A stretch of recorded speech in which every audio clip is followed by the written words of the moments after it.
एक बार आर्थर नाम के एक बुद्धिमान और न्यायप्रिय राजा द्वारा शासित भूमि में राज्य उनके परोपकारी नेतृत्व में समृद्ध हुआ। राजा आर्थर अपनी निष्पक्षता और उनके कल्याण के प्रति अटूट प्रतिबद्धता के लिए अपनी प्रजा के प्रिय थे। कम उम्र से ही आर्थर ने नेतृत्व के असाधारण गुण दिखाए थे। उनके पास एक गहरी बुद्धि थी, एक दयालु हृदय के साथ। उनके लोगों ने उनकी चिंताओं को सुनने की उनकी क्षमता की प्रशंसा की, जो जरूरतमंद लोगों को सांत्वना और मार्गदर्शन प्रदान करते थे।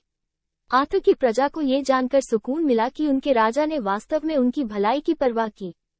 राजा आर्थर के शासन में राज्य फला फूला। उन्होंने सुधारों की शुरुआत की जिससे लोगों के जीवन में सुधार हुआ। ये सुनिश्चित किया गया कि न्याय की जीत हो और प्रत्येक नागरिक के पास समान अवसर हों। उनके बुद्धिमान परामर्श और चतुर निर्णय लेने से पड़ोसी राज्यों का सम्मान और प्रशंसा प्राप्त हुई। फिर भी अपनी शक्ति और अधिकार के बावजूद राजा आर्थर विनम्र बने रहे। उन्हें अक्सर अपने लोगों के बीच घूमते, उनसे बातचीत करते और उनकी परेशानियों को सहानुभूतिपूर्वक सुनते देखा जाता था।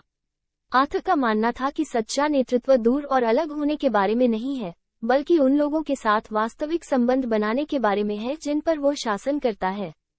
एक दिन राज्य पर एक बड़ी चुनौती आ पड़ी। पास के एक जंगल की गहराइयों से एक भयंकर अजगर निकला था, जो जमीन पर कहर बरपा रहा था। लोग भय से भर गए, इस दुर्जय शत्रु का मुकाबला करने के तरीके के बारे में अनिश्चित थे। अटूट साहस के साथ राजा आर्थर अपने सबसे भरोसेमंद शूरवीरों के साथ अजगर का सामना करने के लिए निकला।